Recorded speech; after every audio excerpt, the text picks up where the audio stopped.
때는 15세기 조선. 우리 역사에서 가장 눈부신 과학혁명이 일어났던 시대가 있었습니다. 그리고 그 혁명의 중심에는요, 결코 만날 수 없을 것 같았던 두 사람. 한 명은 절대 군주, 또 한 명은 노비. 이 둘의 기적 같은 파트너십이 있었죠. 한 나라의 왕이 일개 기술자 한 명에게 보낸 이 절대적인 신뢰, 이 한마디가 모든 걸 말해줍니다.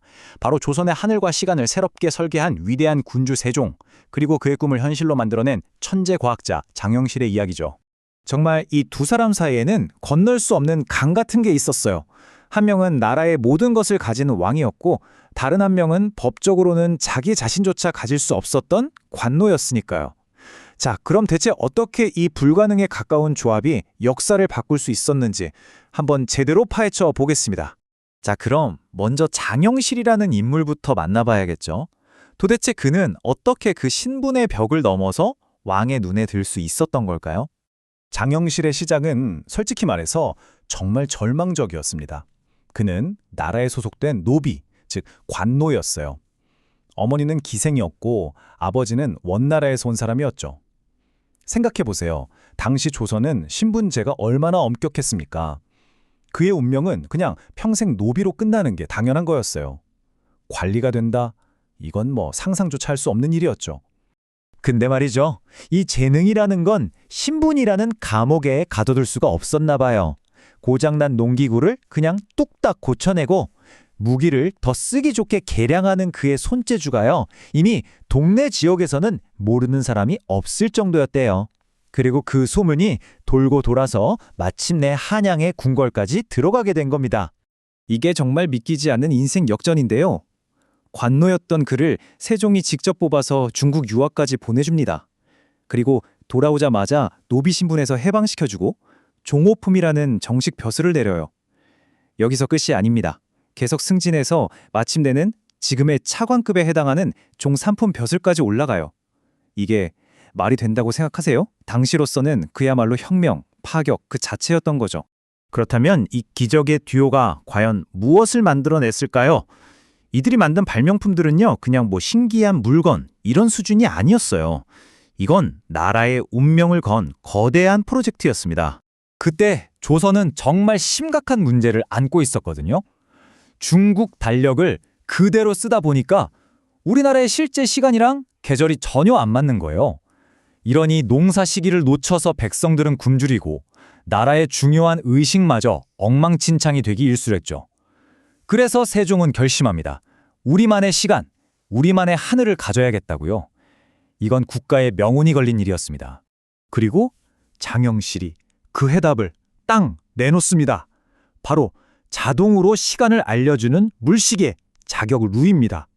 물이 흐르는 힘이랑 지렛대의 원리를 기가 막히게 조합해서 사람이 없어도 정해진 시간에 저절로 종, 북, 징이 울리게 만든 거예요. 이건 뭐 15세기에 등장한 완전 자동화 로봇이나 마찬가지였던 거죠. 이 작용루 덕분에 조선은 드디어 중국의 시간에 의존하지 않고 우리만의 정확한 시간을 갖게 된 겁니다. 그러니까 이 작용루의 종소리는 그냥 시간을 알리는 소리가 아니었던 거예요.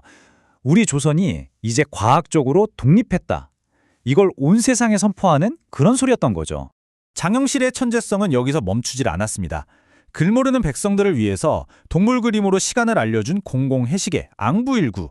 이건 시간을 소수 지배층의 것이 아니라 모두의 것으로 만들어준 거고요. 하루 인쇄량을 2배 이상으로 늘린 금속 활자, 갑인자는 지식과 정보의 대혁명을 이끌었죠.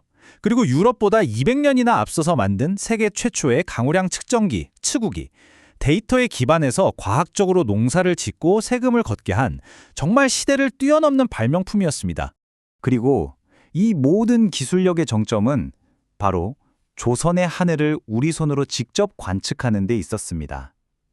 간이 혼천회와 같은 최첨단 천문 기구들을 만들어서 드디어 중국에 의존하지 않고 우리만의 달력을 만들 수 있는 데이터를 확보하게 된 거예요. 하지만 바로 이 위대한 도전이 아이러니하게도 장영실을 아주 위험한 상황으로 몰고 가게 됩니다.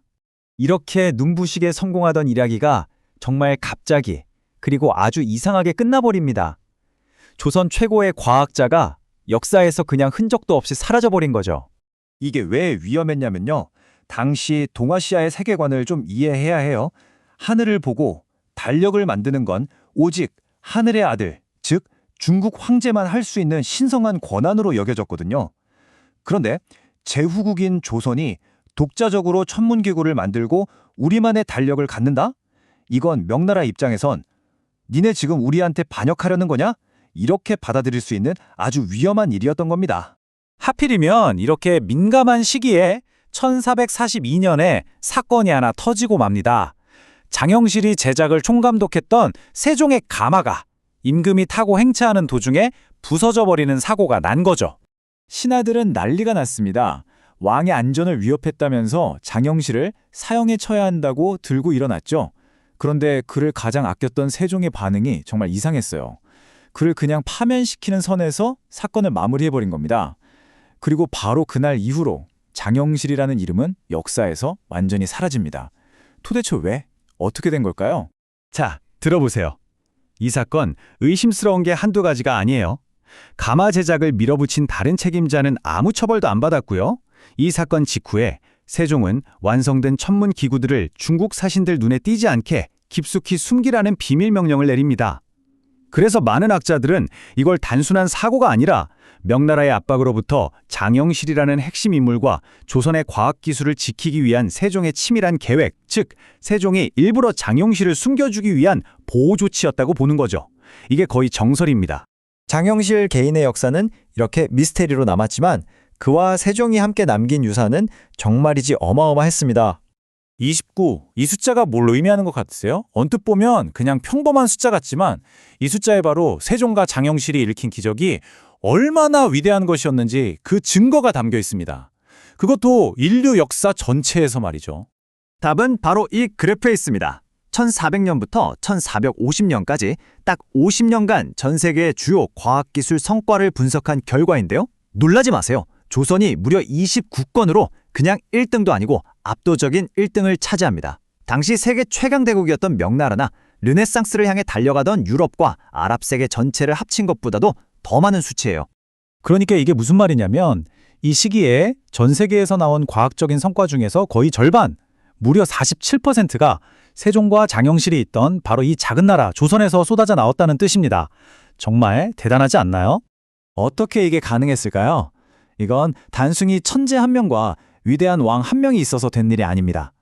신분이라 출신을 따지지 않고 오직 실력과 가능성 하나만 보고 투자한 리더십, 그리고 과학기술로 백성들의 삶을 더 좋게 만들겠다는 뚜렷한 국가적인 비전, 이 두 가지가 만났기에 가능했던 그야말로 기적 같은 혁신이었던 거죠. 장영실은 역사 속 침묵의 베일 뒤로 사라졌지만 그가 남긴 유산은 지금 우리에게도 아주 중요한 질문을 던지고 있습니다. 한 사회가 출신이나 배경 같은 껍데기가 아니라 오직 한 사람의 재능과 가능성을 믿어줄 때 우리는 과연 어디까지 나아갈 수 있을까요?